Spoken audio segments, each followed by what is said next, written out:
Hello there. This is the family doctor.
You'll be all right, Hank. Just you keep away from hornets after this. Don't you worry none about that, Doc. I sure will. Yep. Just make sure they're honeybees instead of hornets. Thank you, Doc. This here mud you slapped on my face and hands sure seems to help a heap. You drop round tomorrow afternoon about 4:30, Hank, and we'll have another look at you. Well, so long, Doc. How much obliged? Hello there, Matty. Good morning, Mr. Hazen. Good morning, Dr. Adams. Morning, Matty. You next, are you? I think I am. I should be. I've been waiting long enough. Well, come on in. Sit down in that big chair. Hank Hazen's had a little trouble with his bees. He don't see as good as he used to. Appears to me as how he'd see better if he weren't so vain. Verily, every man at his best state is altogether vanity. Sheila, that's what the good book says. It does, eh? Doesn't say nothing about the women, eh? Not in that passage, it don't. Vain. How do you figure out that Hank's vain, Matty? Well, he won't wear them spectacles, the gold-rimmed ones that you sent away for him, fur. Says folks will think he's getting decrepit. Why, it's getting so he can't even read the court records he read. You and Hank had another falling out? Well, what if we have? That's our business, ain't it? And nobody else's. Yeah, that's right. You're absolutely correct. Well, Matty, what's the trouble this time? Oh, Dr. Adams, that misery's come back in my neck and shoulder again. Has, eh? What you been eating? Just what you told me. Half a lemon and hot water in the morning, an apple and some celery at noon, and meat and potatoes just once a day. That's all, and nothing more. Nothing more? Well, I did go to sociable last Wednesday. What'd you eat there? Well, of course, I had to enter into the festivities, like. Oh, yes, and, of course. Well, they had some of Mrs. Phillips's lamb and curry. Uh-huh. And some of Mrs. Rankin's splendid watermelon pickle. Uh-huh. And some of Mrs. Mason's fresh homemade strawberry ice cream. Of course, I took one of my angel food cakes with the boiled icing, you know, Dr. Adams.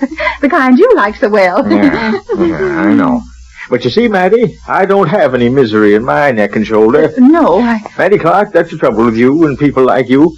You get something the matter with you, and then you expect the doctor to fix you up all by himself. Gosh, Friday. He can't do it, Matty. Why, the human system just like that automobile of mine sitting out there in Maple Street. I've been driving that automobile for 6 years, and it's as good today as it was the day I bought it. Why? Because I don't go out and put a lot of coal oil and ether in the gas tank. Just 'cause I think it'll be entering into the festivities like. Now, No, Doctor. sorry, Bob. And you can't do it with the human system, neither. Oh. Well, I'll give you some of these pellets, and then you stop into the drugstore on your way home and get Pete May to give you some more of that same liniment. And then, Matty Clark, you see that you stay with that diet list I gave you. Well, all right, Dr. Adams, but Oh, look. What's the matter? There she comes. Who? Judge Sam Windsor's girl, Faith. Well, what's so startling about that? Dr. Adams, ain't you heard? No, can't say that I have. Why, it's all over town. It swept Cedarton just like the gales of Galilee. Matty Clark, what are you talking about? Well, you know Faith Windsor's the treasurer of a Sunday school class, the daughters of Naomi. Yes, I heard about that. Well, they were all getting ready for the class picnic next Saturday up to Miller's Lake. And what do you think? I can't. The money's disappeared. What? Yes. All the middle-class funds has just been swept off the face of the earth, so to speak. And I ain't one to carry tales. Oh, of course not. But just at the same time, Faith Windsor came out with a brand new pink organdy. She wore it to the sociable last Wednesday. Well, hasn't Sam Windsor enough money to buy his daughter a new dress if he wants to? No, of course, if he wants to. Gosh, the Friday, Mattie Clark, what are you trying to say? Well, I ain't one. Are you trying to say that little Faith Windsor stole that money? Of course, I don't know that she did, but it looks a mighty suspicious to me. She had the money to her house, didn't she? The money disappeared from the face of the earth, didn't it? And then she comes out with a new organdy. It isn't true. You're lying, Miss Clark, and you know it. Now, Faith. Well, it's you that started all this terrible talk about me, and not one bit of it's true. Do you hear? Not one bit of it. You know I didn't steal that money, but you've got everybody in Cedarton thinking I did, and someday I'm going to prove I didn't do it. And then you'll see what I did.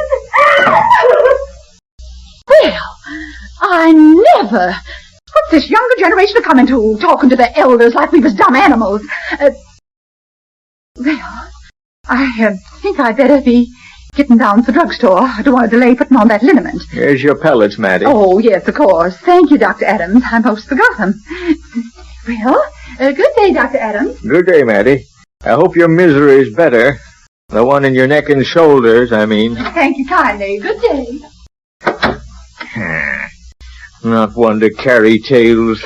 Gosh, the Friday.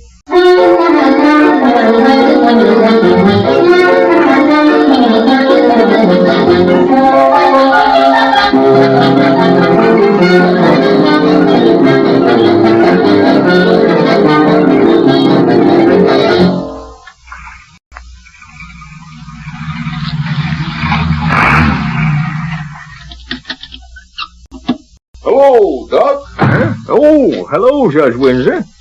Going into the drugstore? Yep, I have to give Pete May some instructions about a prescription. Well, come in with me. I'll buy you root beer. All right, don't mind if I do. 'Tis might hot. Go ahead. I'm right with you. Hi, Doc. Morning, Judge Windsor. Hello, Pete. Well, what'll it be, gents? Well, I've decided to go hog wild and spend a nickel on Doc Adams. 2 root beers, Pete. 2 root beers, right. You haven't seen your daughter lately in the last hour or so, have you, Sam? Faith? No. Why? Well, she was coming over for Pennyroyal, I think. She and the daughters of Naomi was to have a picnic next Saturday, I understand, and said something about the mosquitoes being pretty bad right now at Miller's Lake. Oh? Well, no, I haven't seen her. There you are, gents. Ice cold and a nickel a glass.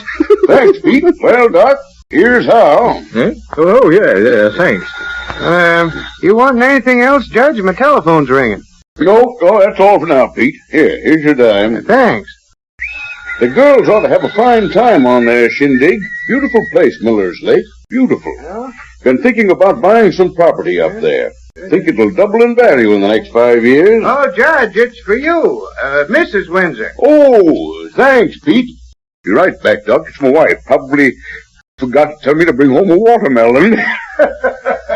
You been busy lately, Doc? Hello? Oh, no. What? People in Cedarton are all pretty healthy. Too healthy for you and me, eh, Doc? Oh, of course, I didn't mean that. I'll bring him right with me. Doc. Huh? Doc, you've got to come up to the house with me right away. Oh, well, what's the matter? Faith, she's very sick all of a sudden. Come on, Doc. We'll go in my car. It's right around the corner. Oh, good morning, Judge Windsor. Morning. Come on, Doc. Please, hurry. Morning, Pete. What's the trouble up the Windsors? Well, now, that's too bad. What is it, Pete? What is it? Why, Mrs. Windsor just phoned the judge and told him Faith's awful sick. Got sick all of a sudden, she said. Faith sick? Oh, well, all of a sudden? Well, I wonder what could be the trouble. Yeah.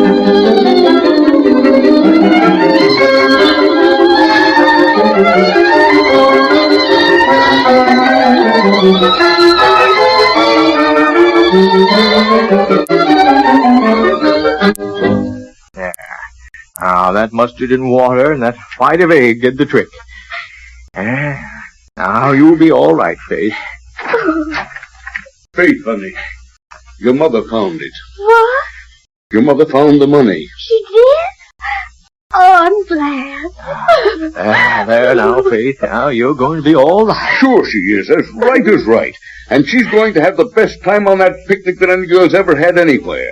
You don't mind telling where Mrs. Windsor found the money, do you, Sam? No, I don't mind. Young Sam Jr. took it. Sammy? Why? He was just playing a prank on you, Faith. Just like a younger brother, he and some of the other boys decided it would be fun to hide those funds.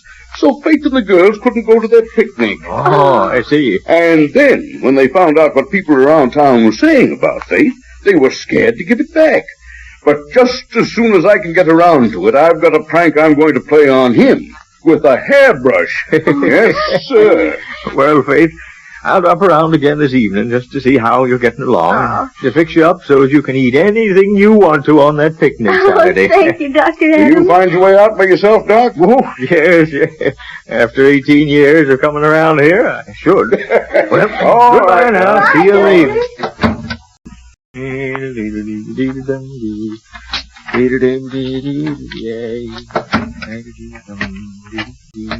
Oh, well, we meet again, Dr. Adams. Oh, yes, Maddie. We meet again. Small world. Dr. Adams, I heard that Faith was ailing. Yeah, she was. She'll be all right now. Anything serious? Well, might have been. She ate some rat poison. Rat poison? Yep. She felt so bad about the gossip that was going on around town. You know, about the money. Oh, yes, the money. They found it, though. They did? Where was it? Young Sammy had it hid just as a joke. Oh, well, I'm so glad they found it. I'm glad, too, that Faith's feeling better. Yeah.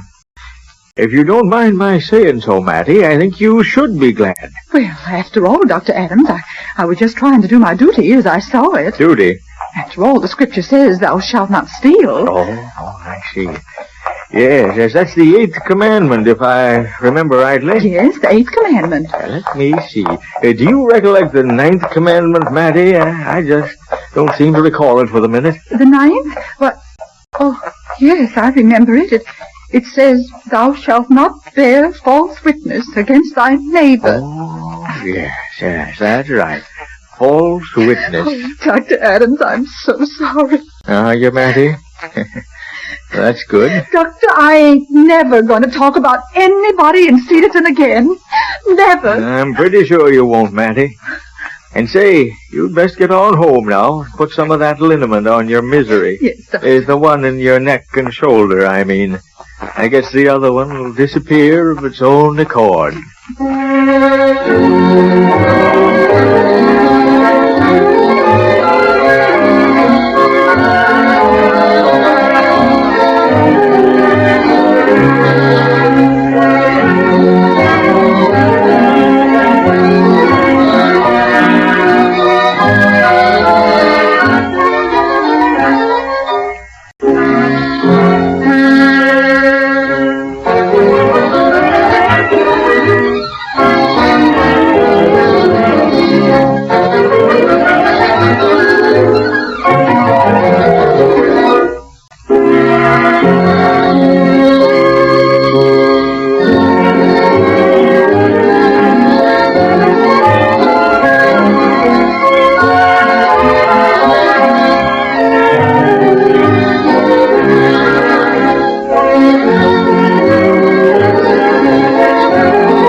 This is the family doctor.